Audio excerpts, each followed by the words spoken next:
கள்ளக்குறிச்சி மாவட்டம் உளுந்தூர்பேட்டை அருகே உள்ள புல்லூர் கிராமத்தைச் சேர்ந்தவர்கள் அசோக், ரமணி தம்பதி.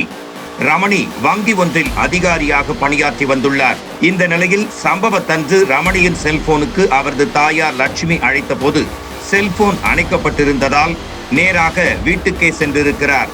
அங்கு வீடு பூட்டி கிடக்கவே சந்தேகம் அடைந்த அவர் பூட்டை உடைத்து உள்ளே சென்று பார்த்தபோது அங்கே ரமணி சடலமாக கிடந்துள்ளார்.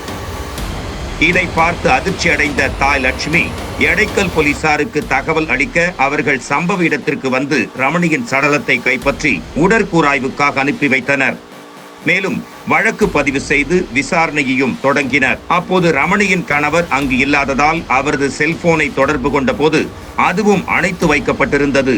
இதையடுத்து அசோக்கை தேடிய போலீசார் அவரது தந்தையை காவல் நிலையத்திற்கு அழைத்து வந்து விசாரணை நடத்தினர். இதை தெரிந்து கொண்ட அசோக் எடைக்கல் போலீசில் வந்து சரணடைந்தார்.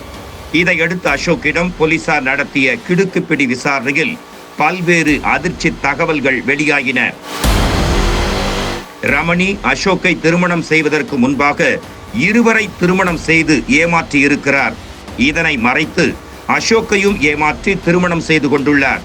மூன்றாவதாக திருமணம் செய்த பின்னும் அந்த ஆசை அடங்காத ரமணி உதவி காவல் ஆய்வாளர் நந்தகோபால், காவலர் பிரபாகரன் உள்பட மேலும் சிலருடனும் தகாத உறவில் இருந்து வந்திருக்கிறார்.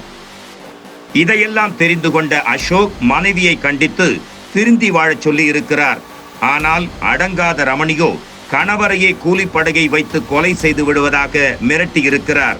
இதனால் இனிமேலும் விட்டு வைத்தால் ரமணி தன்னை போட்டு தள்ளிவிடுவார் என்று எண்ணி ரமணியை அடித்தே கொலை செய்துவிட்டு வீட்டுக்குள் வைத்து பூட்டிவிட்டு தப்பிச் சென்றதாக அசோக் கூறியதாக போலீசார் தெரிவித்துள்ளனர்.